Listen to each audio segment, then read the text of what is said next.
Righto, I've been a bit sick, so bear with me. This is a write-up on just on the changing the BCM relay on the VZ common fault with the passive left-hand side indicator staying on. Now the temporary fix for that is to pull the fuse that supplies the hazards. Okay, that will stop the indicator coming on, but of course you've got the problems, you've got no hazards. So that's just the interim thing, just so your battery doesn't go flat. So I've judged the picture of the BCM, that's the faulty relay there. This is the upgraded relay there. There's some part numbers for your information. So that's the old, sorry I've lost it, there it is. That's that one there. That's the one that's faulty, that one there. And that's the next model that replaces it. These are available on eBay. Heaps of places on eBay for them. So quick once over on the job. Bugger me, it's not difficult but challenges at the same time. So disconnect battery.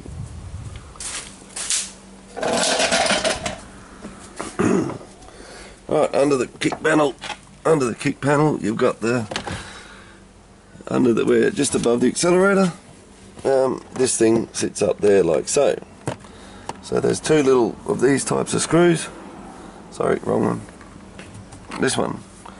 So they just pull straight out. So you've got two on the front. 1, 2. These just pull out and it drops down. Up the back you've got that one there.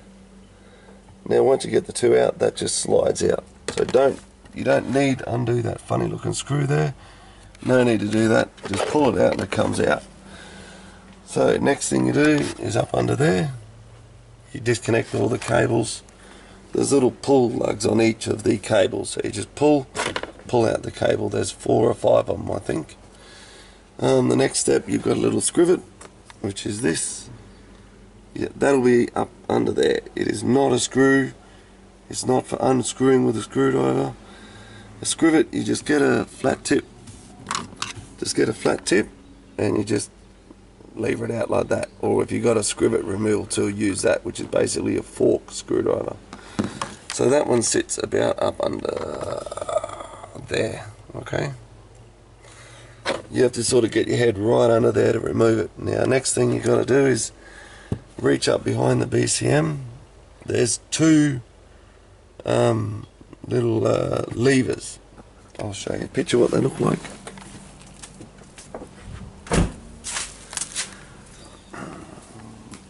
There's two little levers which are here and here.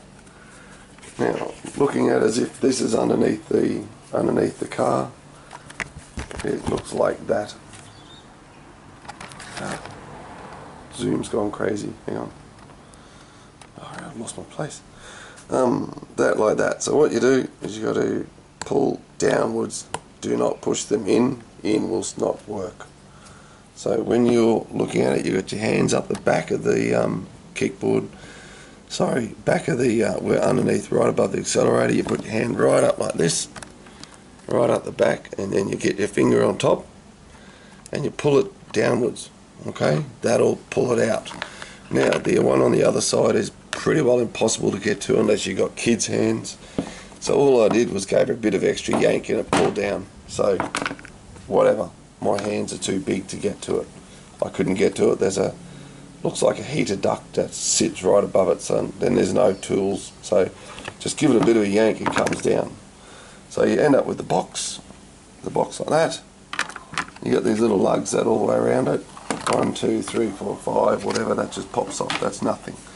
Now with any electronics, circuit boards, do not touch the circuitry, okay? Otherwise you can get static electricity and you can actually damage these, so do not touch them, okay?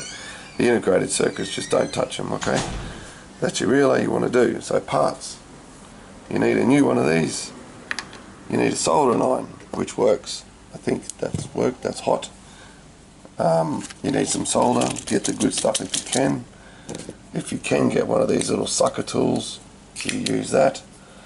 put it on the integrated circuit like so, and it goes poof, and it sucks up the solder. So all we got to do then is unsolder those 5 points on the other side of that relay. You'll see it. Unsolder them. So get your solder, yeah, get your solder stick, solder it like that, and if you can, use your little sucker upper, and it sucks up the solder for you. And then replace it with the new one, and similar, just place the new one in the same direction, make sure it's the same way, it only goes one way, and then just solder on the back of it. It's very simple soldering, it is not a complicated soldering, anyone could do it with a little basic knowledge. Okay, and then you just put it all back together, put all the panel back in, and Bob's your uncle, good to go. There's a step-by-step write-up by a fellow on Street Commodores too, if you want pictures and stuff like that. It's an excellent write-up. That's where I got this from. So yeah, and once it's done, you'll have no problems. Chuck your hazard fuse back in, and job's done. Thank you.